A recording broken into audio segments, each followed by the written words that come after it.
What's going on, guys? It's Nick here, back with another video. It's Monday, it's time. It's time for the Mock Draft Monday. 10-team half PPR league this week. Usually always do 12, but I know a lot of you play in 10-team leagues, so we'll do one of those. If you're in 12, you can still stay for the player takes. I think in a 10-team league, spot is completely irrelevant. Like truly, in a 12-team league, again, we kind of prefer the back half. We maybe sometimes don't want to get caught in that like 7, 8, 9 range, but in a 10-team league at 7, you're still guaranteeing one of the top 14. I think you could extend Derrick Henry and Drake London to a top 15 or 16. So then even with picks 5 and 6, you are guaranteed one of them plus an amazing player. As you get into the first half, if you want to go with, one of the top wide receivers and you're still going to get one of these amazing running backs in round 2, like I truly do not think it matters at all what pick you get in a 10-team league.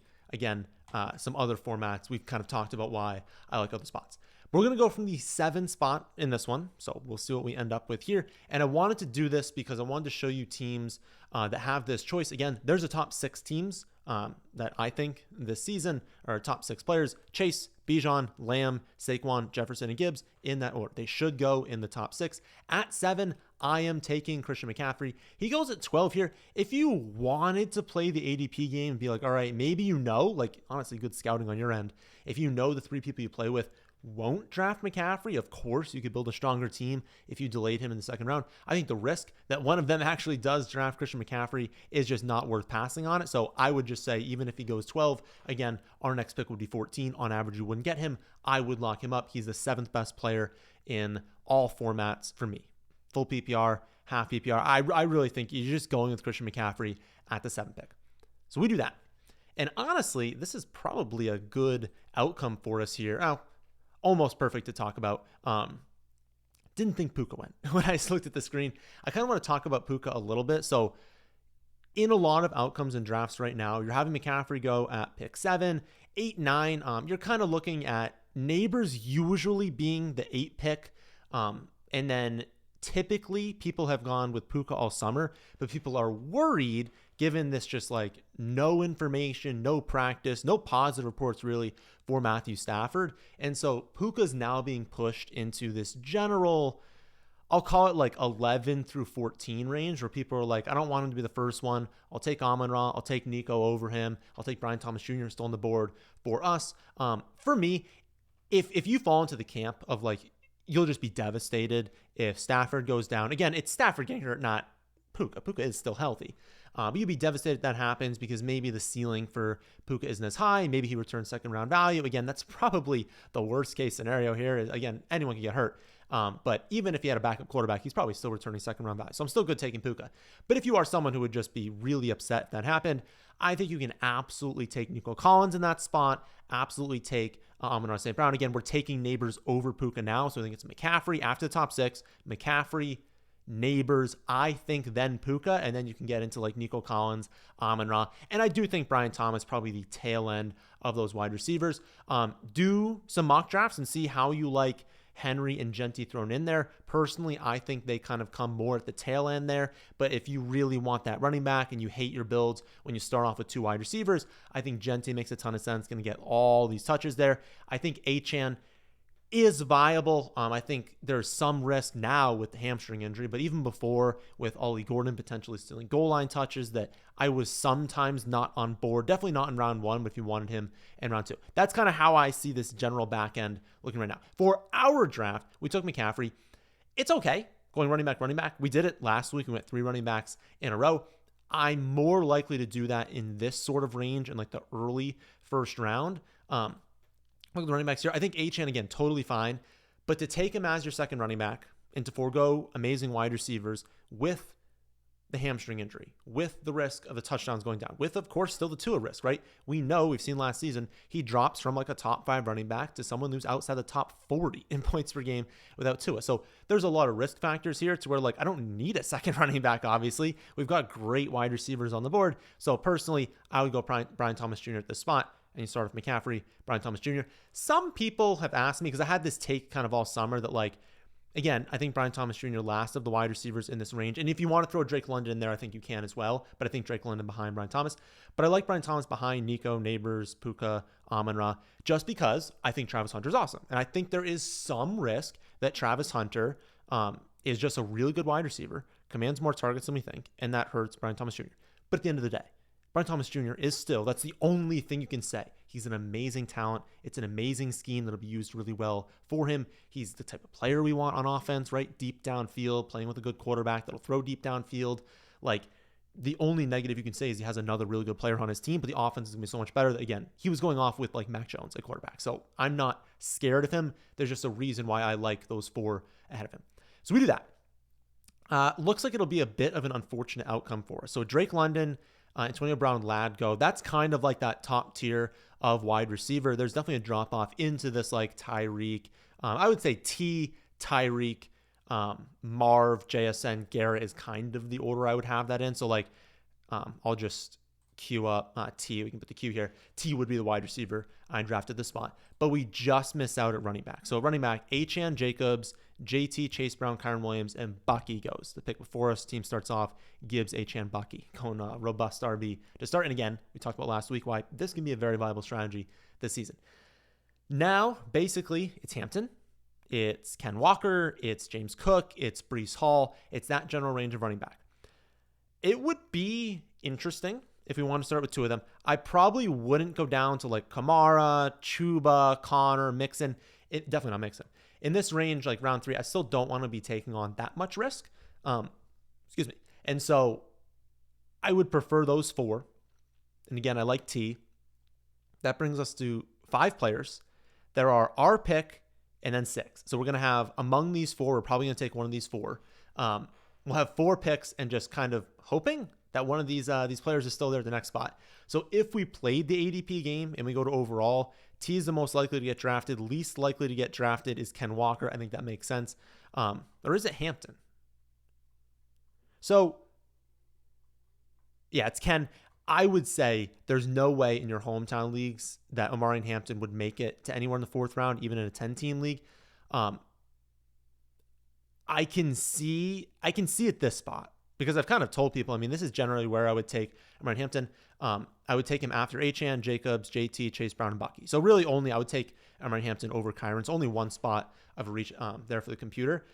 My thing with Hampton is people are a little bit scared off recently. The report that like they're going to go, even if Najee weren't going to go in week 1, which he probably won't be, they're still going to rotate other backs in. Again, don't panic when people say that because like look at the entire list of running backs. Okay, you can say that about Jahmyr Gibbs. We know Dave Montgomery is going to be used, but people don't freak out about that. Obviously, he's a great running back in a great system, but the point would be Bijan, Saquon, McCaffrey, Henry, Genty.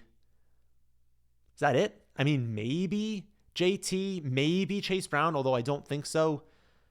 Maybe Jacobs if Marshawn Lloyd can't do anything.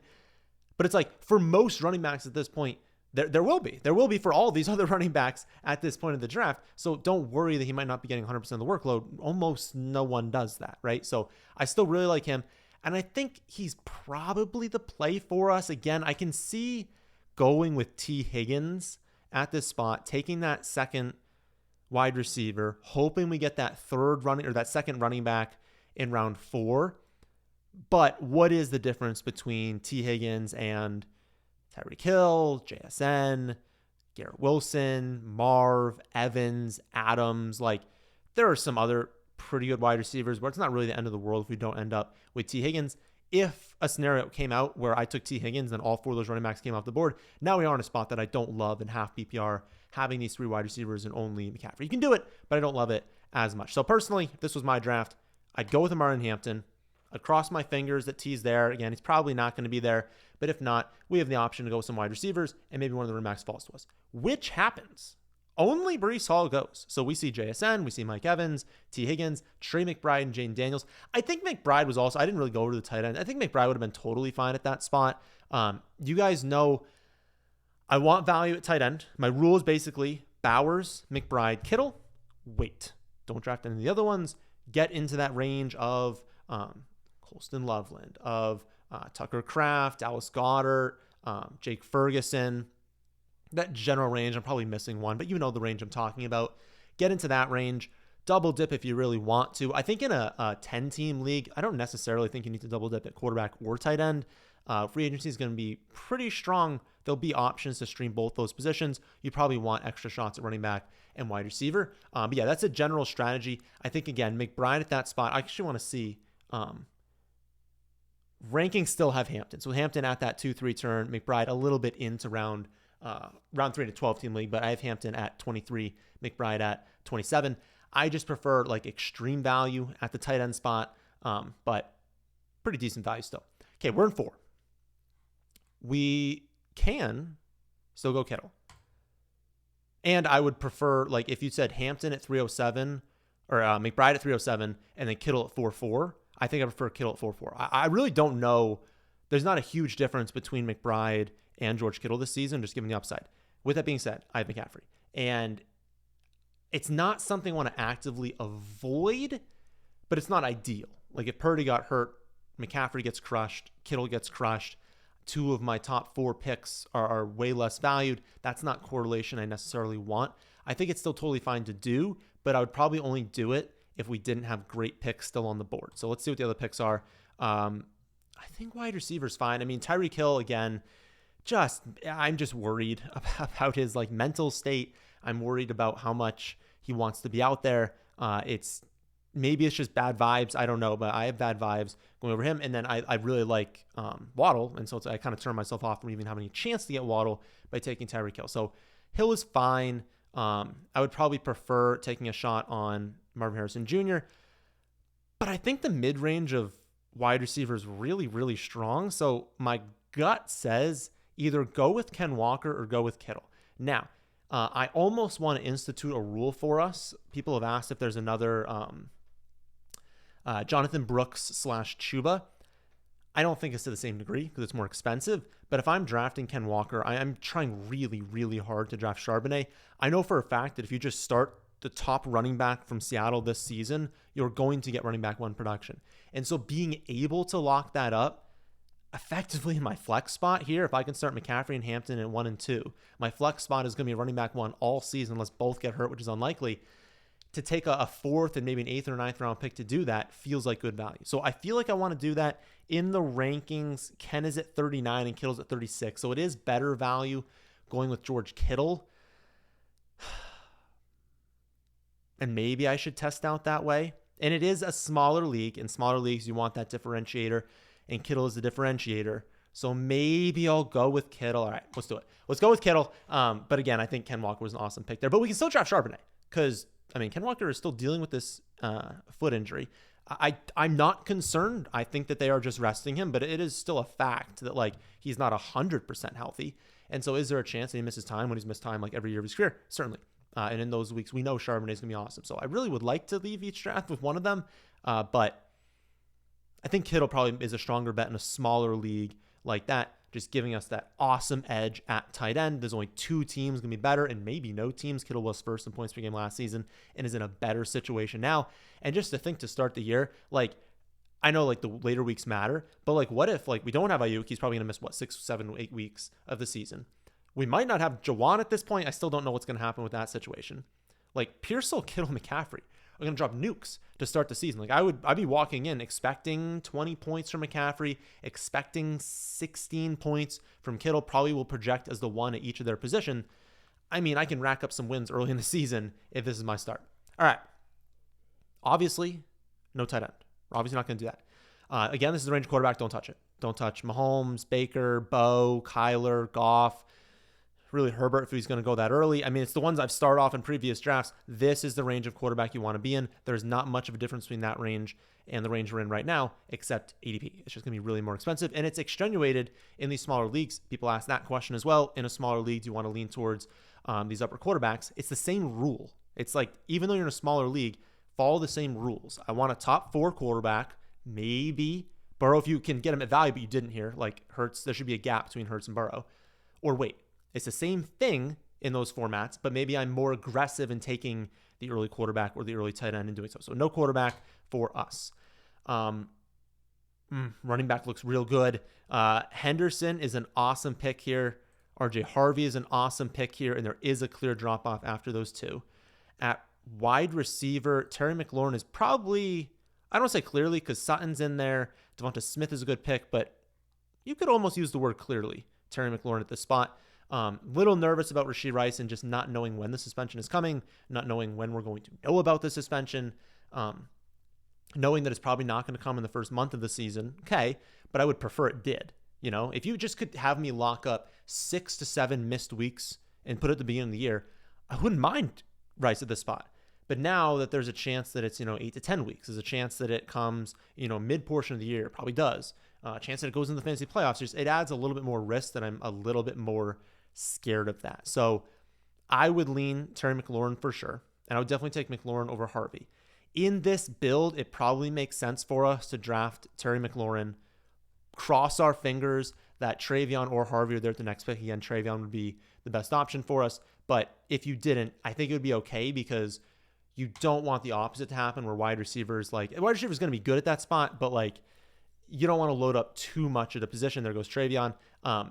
If we had gone 3 running backs, 1 tight end, 1 wide receiver, we are now in the 6th round and we don't have a second wide receiver. And again, that's fine. There's good ones in the middle rounds, but look who we're going up against.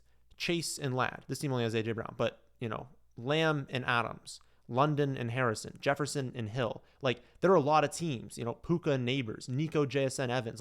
There are teams going to be running laps around us if we wait too long at wide receiver. So I think having Brian Thomas, having McLaurin, who I think gets a deal done, makes sense. And then this pick is pretty obvious. I think you go with RJ Harvey. If you wanted to go wide receiver here, I think there's awesome options, but there will be awesome options in our next pick, and there will not be amazing running backs at that pick. Okay, looking good so far. McCaffrey, Hampton, Harvey at running back, Brian Thomas, Terry McLaurin at wide receiver, George Kittle at tight end. Again, we're not looking at quarterback right now. Don't panic. We can leave them on the board. It's going to be fine. We're not going to draft a second tight end in this league. So we're looking good. If we wanted to take running back, it's not great. Pollard is probably pretty clearly the top option, but you're looking at Pollard, you're looking at Caleb Johnson, who I don't love, Tyron Tracy, but that's a pretty big gap down from Pollard. Jalen Warren would be a good option for us, but those would be the top, and it's definitely Pollard at that spot. Wide receiver, love Pickens, love Waddle, love Ridley. I like Odunze, but I think Pickens, Waddle, Ridley.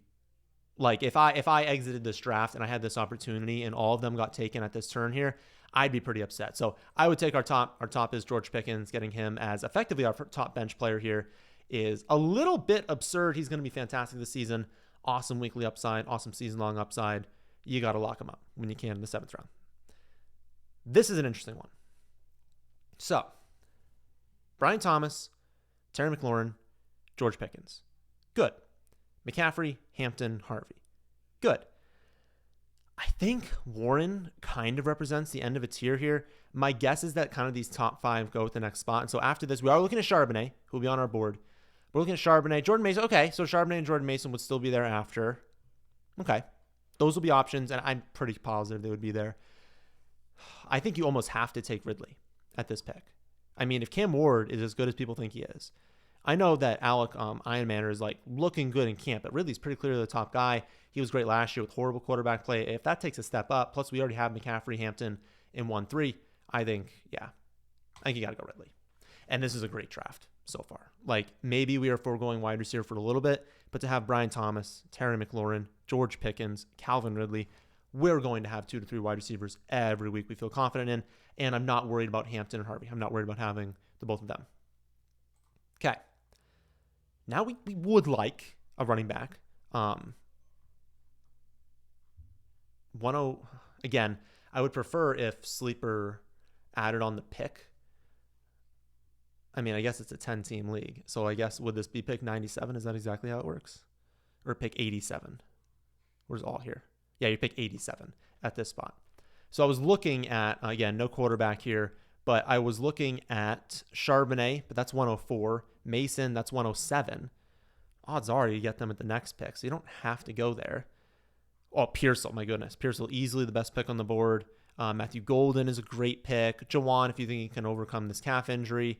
Stephon Diggs is a good pick, but it's pretty clear. Take Ricky Pearsall. Oh my gosh. Okay, so San Fran. We can't. This might be a spot where, again, I say I'm not too worried in stacking teams if it's the best play. If it's always the best play for you, do it. But this is an overstack. McCaffrey, Kittle, Pearsall, you're placing a little bit too much value in having 3 49ers that I probably wouldn't do it, especially because, I mean, Golden is, I like him a lot more than Golden, though. That's tough. I don't think you go running back. I think the odds are one of those two is going to be the next pick. I think you go wide receiver here. That's brutal. There's one Ibuka later, too. That's tough. Maybe I would, because I guess it's my 5th receiver. Like, I'm probably not even starting him to start the year anyways. Screw it. Maybe I would do it. I would just overload and say, okay, theoretically, I'm pretty invested in Purdy, and maybe there's a case to be made that you just sit here and be like, you know what, you're not looking hot if Purdy gets hurt, so you probably should just draft Purdy. But I think the Pearsall, like, as your 5th receiver, you don't actually need him to be amazing. Like, you don't actually need this pick to work out at all. And I'm just so confident that it's going to that it's probably worth just grabbing him. The running backs are still there. I would still go Mason over Charbonnet. I don't think we can get either one of them at our next pick. I think I would just take Mason, take the running back value. Cross your fingers. If Charbonnet is there, you're just jumping up and down. I mean, this is a really, really good start if he was there. If not, you probably end up just going with there goes Charbonnet. You probably end up going with Ibuka at this spot. I don't think, maybe I shouldn't even draft Ibuka because but again, you guys are going to be in leagues with, like, this is sleeper. Like, I'm not doing this on Fantasy Pros. Like, this is sleepers drafting here. If I was in a competitive league, like, Ibuka should go where Ridley is in this general spot. I think I would still take Ridley over Ibuka. It's very, very close between them, but he should go right in this spot, right in this, like, round 8 spot. Again, in a 10-team league, that bumps up to, like, the 6th round, probably 5th round, that general range, like 6, 7. I'm not going to do the math in my head now, but that's in the general range for a 12-team league. But it is entirely possible that some of your league mates are not paying attention as much, and you should absolutely take advantage of the clear value that Sleeper is putting out here. Ibuka is going to be insane this season. All right. I mean, if I drafted this team, I pretty much feel like I won already. But McCaffrey, Hampton, Harvey, Mason. So we need some running back help. But, I mean, Brian Thomas, McLaurin, Pickens, Ridley, Pearsall, Ibuka, you're crushing there. You have Kittle. We'll take a quarterback. We will take one more running back. We'll take a defense, and we'll hop on out of here. Again, you'd be stoked if you had this sort of start. At running back in this spot, you'd probably go with Dobbins, especially because, they're going to be amazing. Like, that Denver is going to be an awesome rushing offense this season. You take Harvey, you take Dobbins at these ADPs. If one of them gets hurt, the other is going to be a running back 1. Sure, there might be times you're a little frustrated, especially to start the year, because it could be the case that Dobbins has a large role to start off, and you're like, man, that was annoying. But guess what? You're probably not starting Harvey in week 1. I mean, given this team, you're probably not starting him. You're probably playing Pickens over him, and then you just figure it out. But to lock both of them up, I think that's just clear value. So just do that. Go to quarterback. If Purdy's there, honestly, I would do it. Like, it adds just another layer of risk because you lose your quarterback. But in a league this deep, I don't even care if I lose my quarterback. That's why I couldn't care less about drafting another one here, because it's like when you look at the quarterbacks that are going to be available at the end of this draft, they're all totally fine. And some of these teams that draft 2 end up dropping him. You guys see it every year. Teams that draft, like, Lamar, Allen, Hurts, they're like, I'm feeling good about themselves. They take that second quarterback, and then all of a sudden they have all these injuries, and they're like, all right, I gotta cut this second quarterback. So happens every year. Defense rankings? I really need to remember the defense rankings. But again, it's definitely Broncos. Steelers would be top here. All right, we'll take the Steelers. I don't know who the Steelers play in week 1. Yeah, show player card. Steelers. Oh, yeah, you would definitely do that. Steelers at the Jets. I mean, Fields is probably going to be sacked like 6 times in that game. Might throw 2 picks. Always live for a fumble touchdown. Yeah, Steelers in week 1 looking great. All right, there's a draft. I think it's awesome. McCaffrey, Hampton, Harvey, Mason, and Dobbins at running back. Brian Thomas, McLaurin, Pickens, Ridley, Pearsall, Ibuka at wide receiver. We've got Kittle. We've got Drake May. We got the Steelers defense, and this is absolutely a playoff team. So, if you have any questions, put it in the comment section, but I would just go to the live stream tomorrow night, 6 p.m. Eastern. I'll answer any questions you guys ask. If you come early, better chance. Lately, there's been a lot of questions in those, so I don't get towards the end, especially if you ask a question in like the last 10 minutes of the stream, I haven't made it through. So if you get there early at 6 p.m. Eastern, then your questions, I just go in chronological order, so your questions will be answered there. But yeah, we'll do 2 Best Ball Mania drafts, and I'll answer all the questions then. So please leave a like if you are still here. Please subscribe to the channel if you are new. I'll catch you on the stream, and then there will be a Wednesday video as well.